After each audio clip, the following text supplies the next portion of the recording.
ওই পাড়ার মা, ওই পাড়ার মহিলা সুবুদ্ধি দিতে লাগলেন, আমার বনাগলি মা শোনো, তোমায় একটা কাজ কথা বলি, এই জমানাতে একজন আল্লাহওয়ালা আছে, তুমি কি জানো? বলে না না, কে আছে বলো, একটু নামটা শুনি। বলে ওই লোকটার নাম হলো হযরতে আবু সালেহ জঙ্গি মুসা। বলে আবু সালেহ জঙ্গি মুসার নাম তো শুনেছি, তার বক্তব্য শুনেছি। বলে তার তো বক্তব্য শুনেছো বোন, কিন্তু তার কাছে একবার দোয়া তাবিজ কি করেছো? বলে না।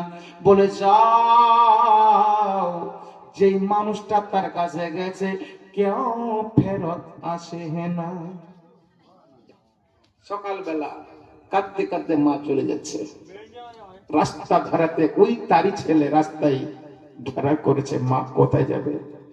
বলে আমি সন্তানের জন্য, একটা পুত্র সন্তানের জন্য আমি একজন আল্লাহওয়ালার দরবারে যেতে চাই, তো তোমার কি জানা আছে বাবু? 4 বছর ছেলে বলছে, মা জানা থাকবে না মানে? এই রাস্তাতে সোজা চলে যান। জোরে বলুন। এই রাস্তাতে সোজা চলে যান, ফাটা ওই যে একটা তাল পাতার ঝোপড়ি, খেজুর পাতার ঝোপড়ি ঘর আছে, ওই ঝোপড়ি ঘরে একটা বৃদ্ধ, চুল পাকা দাড়ি পাকা, জোরে বলুন, ওই বৃদ্ধর নিকটে গিয়ে আপনার মনের কথা অর্পণ করেন, দেখবেন আপনার মনের ইচ্ছা পূর্ণ হয়ে যাবে। জোরে বলুন না। আর একবার বলা যাবে না? মহব্বতে বলা যাবে না? বাস।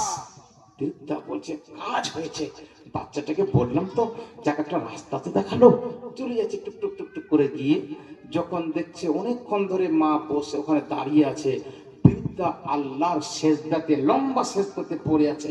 জোরে পড়ুন সুবহানাল্লাহ। সূর্য ডুবতে চলেছে, সূর্য ডুবতে চলেছে। বৃদ্ধা বলছে, মাবুদ আমার যদি অন্ধকার হয়ে যায় আর আমার কাল বৈশাখী স্বামী যদি আমাকে দেখে ফেলে, রাত্রে এখানে কেন? আমার তো একটা বাঁধন দিয়ে রেখেছে, আবার একটা অন্য কিছু ব্যবস্থা করেছি। এইদিকে সেজদা থেকে আল্লাহ বলে, বান্দা মাথা তুলে না। সেজদা থেকে মাথা তুলি না। সেজদা থেকে যখন মাথা তুলে নাও, এইদিকে সুবহানাল্লাহ, এবার বৃদ্ধা ভাবছে আমি এদিকে যাব না, লোকটাকে জাগরণ করব। অনেকক্ষণ ভাবনা চিন্তা করার পরে ঘরের দরজার, বাবা দরজার যেটা আমাদের জিঞ্জির বলা হয়, জিঞ্জির ধরাইয়া টক টক করে শব্দ দিতে লাগলো। সিজদা থেকে মাথা তুলে আসসালামু আলাইকুম ওয়া রাহমাতুল্লাহ, আসসালামু আলাইকুম ওয়া রাহমাতুল্লাহ। আমাদের সিজদা হয় 5 সেকেন্ডের, আল্লাহওয়ালাদের সিজদা ততক্ষণ পর্যন্ত হয় যতক্ষণ পর্যন্ত আল্লাহর সঙ্গে সাক্ষাৎ না হয়ে যায়। আমাদের সিজদা 5 সেকেন্ডের। যদি খুতবা পড়া ইমাম সাহেব যদি একটু আস্তে আস্তে আস্তে, পিছন দিক থেকে হুঁশিয়ারি চলছে, ইমাম সাহেব একটু তাড়াতাড়ি করুন। একটু যদি দোয়া লম্বা হয়েছে, ইমাম সাহেব গ্রামবাসীর জন্য দোয়া করে, পিছন দিক থেকে ইমাম সাহেব একবারে আপনারা চাইছেন, যাই হোক ভাই অধৈর্য হবেন না। আপনারা সমস্ত বাড়িকার কাজকর্ম ছেড়ে, তাড়াহুড়া কাজগুলোকে ছেড়ে শান্তির জন্য আল্লাহর ঘরে যাবেন। ওখানে গিয়ে মন ভরে, প্রাণ ভরে আল্লাহর কাছে চোখের পানি বিড়ি করে ঝরিয়ে আল্লাহকে বলবেন, দেখবেন আপনার সমস্ত দুঃখ বালা মুসিবত আল্লাহ দূর করে দেবেন। ভাই আমার, যেই মুহূর্তে আল্লাহওয়ালা সালাম ফিরিয়ে দেখলেন একজন মহিলা আমার দরজার সামনে, বৃদ্ধ আল্লাহওয়ালা বান্দা বলতে লাগলেন, তুমি কে রে মা, কিসের জন্য এসেছো একটু বলো। তখন বলতে প্রথমবার বলেন, হুজুর গো, আমি সংবাদ পেলাম আপনি নাকি আল্লাহর কাছে বললে পরে আল্লাহ কবুল করে নেয়। আমার গর্ভে যে সন্তান আছে, হুজুর আমার সন্তানের জন্য দোয়া করে দেন, আল্লাহ যেন এই গর্ভে পুত্র সন্তান দেয়। বৃদ্ধ মানুষ বলতে লাগলো, আল্লাহওয়ালা যাও, তুমি চলে যাও, যাও তুমি এখান থেকে চলে যাও। বাস ওই মেয়েটা যখন চলে আসতে লাগলো, পথিমধ্যে আবার ওই 4 বছর, কয় বছর, 4 বছরে গাউসে পাকের সঙ্গে সাক্ষাৎ। বলতে লাগলেন, মা তোমার কি কথা উনি শুনলেন? বলে হ্যাঁ শুনেছে বটে, তবে আমার জন্য দোয়া করলেন নাও। 4 বছরে গাউসে পাক বলেন মা আবার তুমি ওই বৃদ্ধর নিকটে যাও আর বলো মাগো আমার জন্য আল্লাহর নিকটে যেন একটু দোয়া করে দেয়। এই কথাটা বলুন গিয়ে আবার এই বৃদ্ধার নিকটে, বৃদ্ধা যেন আবার ওই বৃদ্ধর নিকটে আবু সালে জেঙ্গে মোসার নিকটে আবার গেলেন। যাবার পরে বাবা আবার সেজদারত অবস্থাতে আবার সেজদা থেকে মাথা তুলে বলতে লাগলেন আবার তুমি কেন এসেছো? বলে হুজুর গো আপনার নিকটে আসলাম আর আপনি একটু দোয়া দিয়ে আমাকে সান্ত্বনা দিলেন না।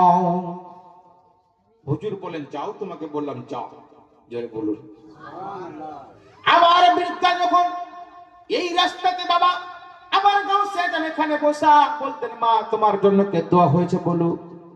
দেখুন পাওয়ার, তোমার জন্য কে দোয়া হয়েছে বলেন না, আমার জন্য দোয়া হলো না। প্রথমবার বলেছেন তুমি যাও, দ্বিতীয়বার বলেছে তুমি যাও, আমি ভয়ে ভয়ে ওখান থেকে চলে এসেছি, কেননা তার চোখগুলো যেন আগুনের মতো লাল ছিল।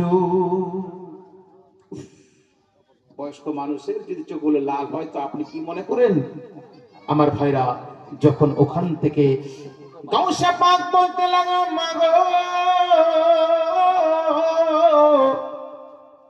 সে সুযোগ হারাবেন না, আবার আপনি যাও ওই আল্লাহওয়ালার নিকট থেকে আপনি একটু দোয়া নিয়ে আসুন, মনের ইচ্ছা পূর্ণ হয়ে যাবে। এই বৃদ্ধা বলেন আমি আর যেতে পারবো না, গেলে পরে হয়তো আমার পরে রাগান্বিত হতে পারে। বাবা আমার বন্ধুরা ও আমার সোনা মানিকের রাগো সুবহানাল্লাহ, আবার যেন গাউসে পাক যেন ওই বৃদ্ধা মহিলাকে আব্দুল কাদের জঙ্গে মোসার নিকটে পাঠিয়ে দিলেন বাবা, আব্দুল কাদের জিলানীর বাবার নিকটে পাঠিয়ে দিলেন বাবা। তৃতীয়বার যখন গেলেন, তৃতীয়বার আবার যেন সেজদারত অবস্থাতে যখন দরজাতে টুকটুক করে শব্দ দিয়েছে বাবা, ওই টুকটুক শব্দতে আবার সালাম ফিরাইয়া যখন বৃদ্ধাকে দেখলেন বলে আবার তুমি এসেছো। এই বৃদ্ধা তোমাকে পাওয়ার কে বাদিল? একবার তুমি আমার ইবাদত ভঙ্গ করলে, দুইবার তুমি আমার ইবাদত ভঙ্গ করলে, তৃতীয়বার আমি আল্লাহর সঙ্গে দেখা করতে করতে করতে তুমি আমার ধ্যানটা নষ্ট করে দিয়েছো। চলো কে তোমাকে আমাকে আমার নিকটে বারবার পাঠাচ্ছে বলো। তখন বলতে লাগলেন এই গ্রামের তেমোহনীতে একটা বাচ্চা, এই বাচ্চাটা আমাকে আপনার নিকটে বারবার পাঠাচ্ছে। ওই বৃদ্ধ তখন বাবা বৃদ্ধাকে পিছন পিছন গাউসে পাকের আব্বা যেন আগে আগে আসতে লাগলেন, তেমোহনীর নিকটে আসে পৌঁছালেন আর বলতে লাগলেন বলো তো এখানে 3টা বাচ্চা আছে, কোনটা বাচ্চা আমার নিকটে তোমাকে 3বার পাঠাইলো, একটু আমাকে চিনিয়ে দাও। বৃদ্ধা আঙুল দেখাইয়া গাউসে পাকের দিকে দেখিয়ে দিলে, আর যে মুহূর্তে গাউসে পাকের দিকে বাবা বৃদ্ধা মহিলা দেখালেন গো, গাউসে পাকের আব্বা যাও ডান হাত তোলাইয়া বাবা নিজের সন্তান গাউসে পাকের গালে ঠস করে যেন থাপ্পড় দিলে, আর ওই থাপ্পড়কে গাউসে পাক যেন মাটিতে ধুলার সঙ্গে যেন লুটিয়ে গেলে।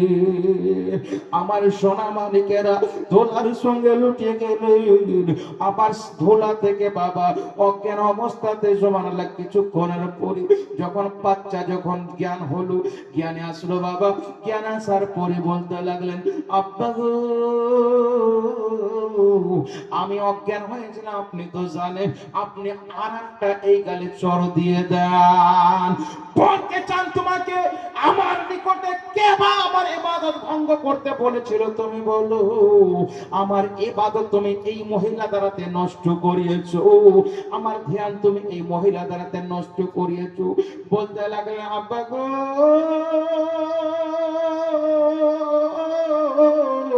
আপনার আজকে কেবলমাত্র আপনার ইবাদত ভঙ্গ হতে পারে, আর রাত্রে বেলার ইবাদত কেউ ভঙ্গ হবে না। আব্বা জান আবার আমার বাম গালে একটা চড় দিয়ে দেন। বলে কেন বা কিসের জন্য? আব্দুল কাদের জিলানী রাদিয়াল্লাহু তাআলা আনহু জালালি অবস্থাতে বলছেন আব্বা আপনি আমার ডান গালে একটা চর মেরেছেন, যার বিনিময়ে এই মহিলার গর্ভে কন্যা সন্তান জন্ম নিয়েছিল। এক চরের বিনিময়ে আমার আল্লাহ তার গর্ভে পুত্র সন্তান দিয়ে দিয়েছে। আবার যদি একটা চর বাম গালে দিয়ে দাও, আল্লাহর কসম, এই মহিলার 9টা কন্যা সন্তান বাড়িতে রয়েছে, 9টা কন্যা সন্তান পুত্র সন্তানে পরিণত হয়ে যাবে। এটাই গাউসে পাকের পাওয়ার, জোরে বলুন আরেকবার বলুন সুবহানাল্লাহ। গাউসে পাকের জীবনে শুনবেন জোরে বলুন আল্লাহুম্মা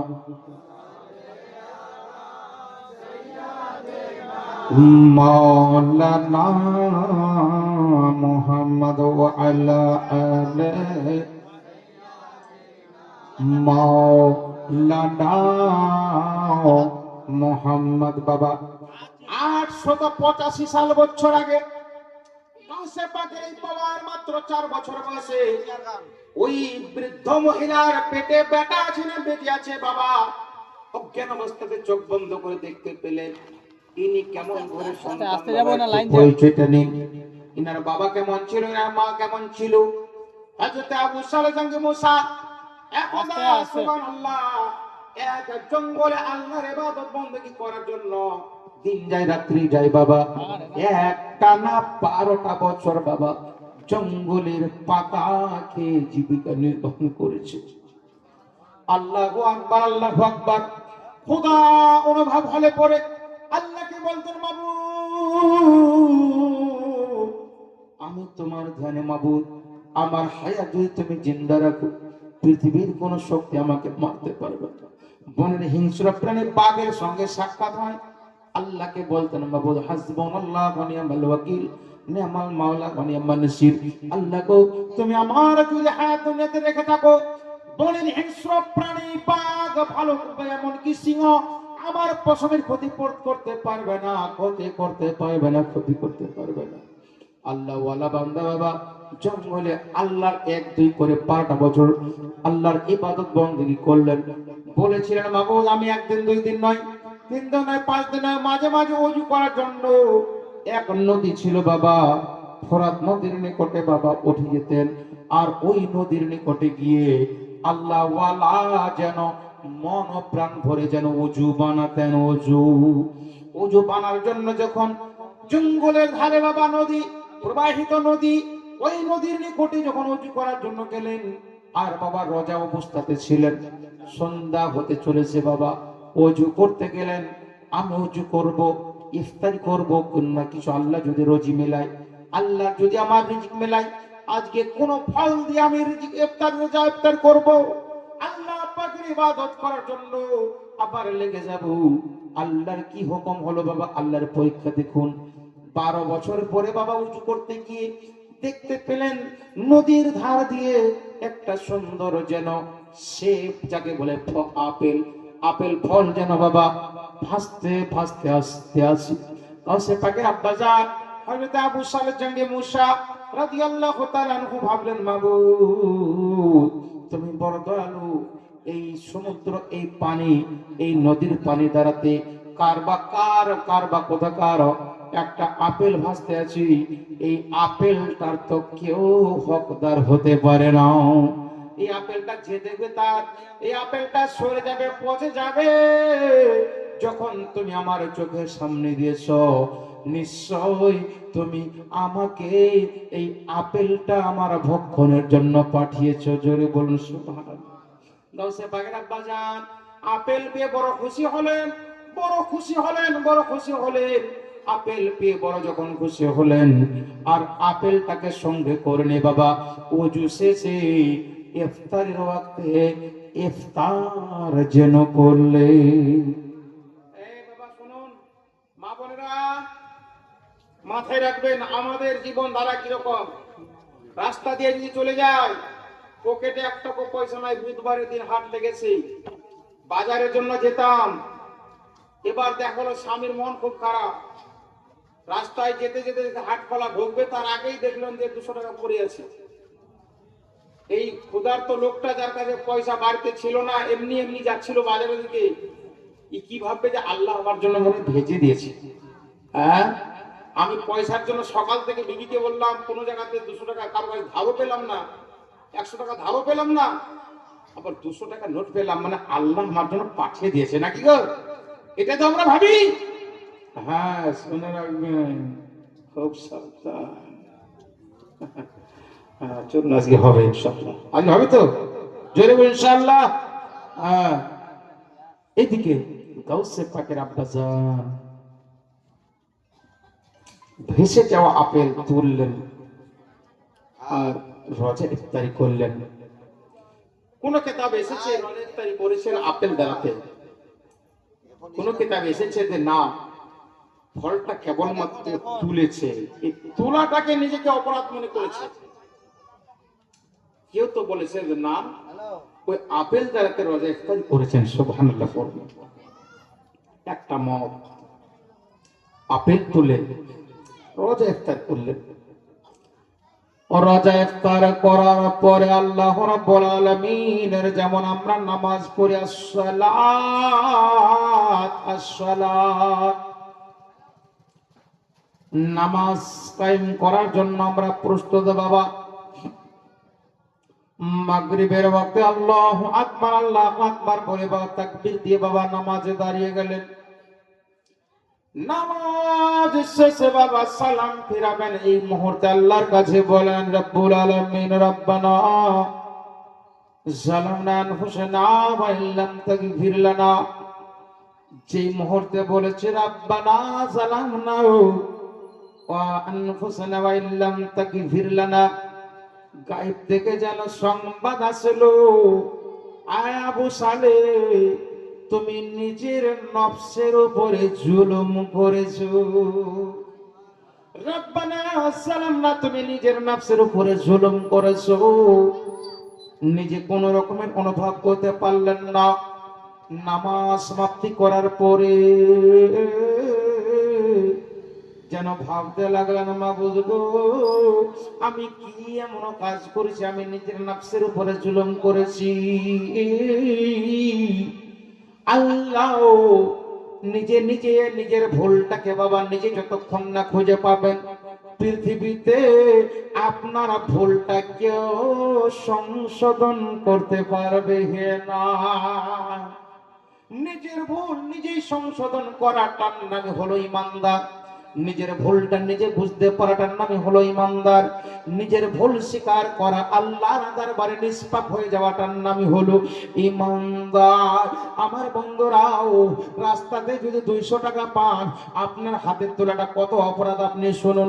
এটাই হাদিস বলে, আমার নবী বলেন গো কাউকে যদি তুমি 1 টাকা করে পাও ওই জায়গাতে তোমাকে যেই টাইমে পেয়েছো ওই টাইমটাতে 3 দিন গিয়ে তোমাকে এলান করতে হবে কার আছে 1 টাকা আমি পেয়েছি কার, এই কথা বলে আপনি জানেন 200 টাকা আপনি বুধবারের দিন পেলে তো ভাবলেন যে আমাকে আল্লাহ পাঠিয়ে দিয়েছে মনে হয়। না, এটা তোমার পরীক্ষা হচ্ছে, জোরে বলুন এটা তোমার পরীক্ষা। না তুলিও না, এই পয়সাটা তোমার না। তুমি কেন তুললে? বলবেন যে হুজুর তুলবো না তো করবোটা কি? বলে না তুলতে হবে না।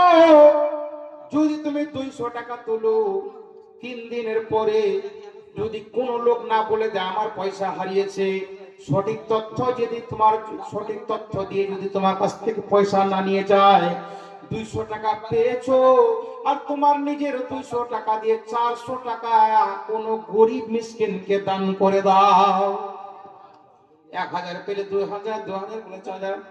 আচ্ছা যদি আপনি 1000 টাকা পান 3 দিন পরে আবার আপনার ঘর থেকে আবার 1000 টাকা দিয়ে গরিবকে দান করতে হবে। আচ্ছা এটাকে পয়সা কে তুলবে? যদি পরে থাকা সম্পদ কেউ না তুলে তাহলে হারিয়ে যাওয়া সম্পদ যার হারিয়েছে সে পাবে কিনা বলুন তো? কারো যদি একটা কানের দুল হারিয়ে যায় কেউ যদি পেয়ে যায় তো বলবে আমার কপাল খুলে গেছে।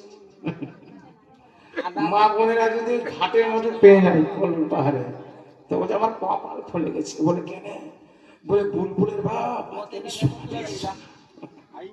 না তোমার কপাল নাই, তোমার কপাল খুলে যায়নি, তোমার পরা কপাল, তার জন্য তুমি খুঁজে পেয়েছো। তুমি জানো না এর মশলা হলো এটা। একটা কানের দুল পেয়েছো, 3 দিন পরে আর একটা কানের দুল দিয়ে তোমাকে 2টা কানের দুল দান করে দিতে হবে। এরপরে সাবধান, তুলবা কি তুলবো না তোমার ব্যাপার।